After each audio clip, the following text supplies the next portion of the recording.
Badlapur accused Akshay Shinde के परिवार के लोग एक बार फिर बॉम्बे हाई कोर्ट का दरवाज़ा खटखटाए और इस बार ये कह के बोला कि दो चीज़ें, एक तो इनको प्रोटेक्शन मिलना चाहिए क्योंकि प्रोटेक्शन नहीं मिलने से बहुत सारे थ्रेट्स आ रहे हैं। आइए उनके वकील उनसे बात करते हैं। ये किस तरह के थ्रेट्स आ रहे थे, क्या बोला जा रहा था?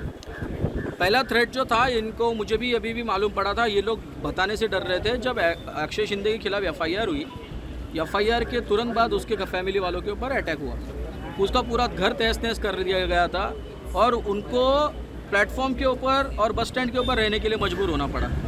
उसके बाद डेड बॉडी आप कैसे अब गाड़ते हो वही हम देखते। ऐसी थ्रेट्स उनको आने लगी। मुझे भी सोशल मीडिया के ऊपर मेरी बेटी का बलात्कार करने की थ्रेट्स आने लगी। आपको भी? यस, मैंने ये सब चीज़ें रिकॉर्ड पे दे दी है। कोर्ट डिसाइड करेगा, कोर्ट के पावर में उनको क्या करना है। लेकिन मैं ये चाहता हूँ कि राइट टू डिसेंट बरियल जो कॉन्स्टिट्यूशनल राइट है उसका वो राइट प्रोटेक्ट करना चाहिए और अगर वो प्रोटेक्ट नहीं होता तो हम कोर्ट में जाएंगे।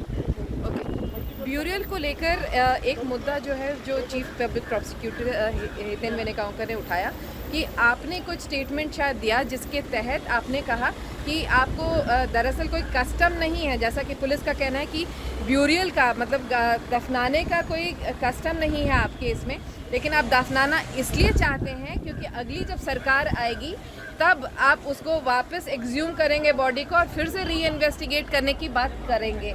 क्या ये सच है और आप क्या इसी वजह से आप चाहते हैं कि दफनाया जाए? अभी थी ना मैडम उधर, मैंने इस स्टेटमेंट के ऊपर सीधा कोर्ट को कहा अगर ये स्टेटमेंट अगर मैंने किया है तो तुरंत मेरे खिलाफ कंटेम्प्ट ऑफ कोर्ट का चार्ज लगाइए, अगर मैंने नहीं किया है तो ये कोर्ट के सामने झूठ बोल रहे हैं, इनके खिलाफ कंटेम्प्ट कर दीजिए।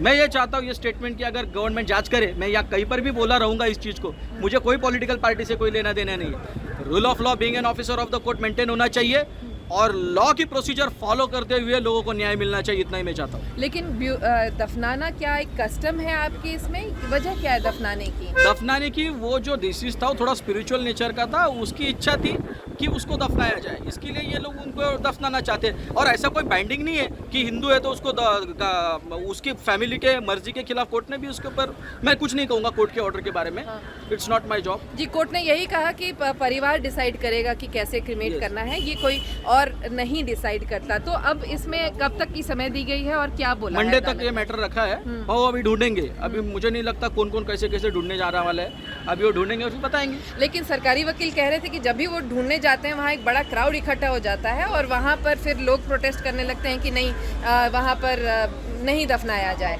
ऐसा आपको सामने नजर आ रहा है क्या? मुझे एक चीज़ बताइए, याकूब मेमन का जब हुआ कितना बड़ा मॉब निकला, सरकार ने इंटरफेयर किया, कितने लोगों को, वो तो कन्विक्टेड था, फांसी वाला था, उसको न्यायिक प्रक्रिया देने के बाद फांसी दी, उसके बाद भी उसका जनाजा निकाला गया।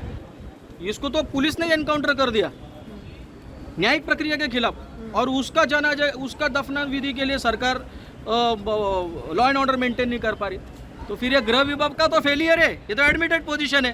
ओके, तो ये थे अमित कटरनावरे जो बता रहे थे कि इस पूरे मामले में अदालत ने यही कहा है कि सोमवार तक का आपको समय दिया जाता है, जो दफनाने के लिए जो ज़मीन है वो ढूंढिए और कोशिश यही रहेगी कि जो फैमिली है उसको भी प्रोटेक्शन मिले।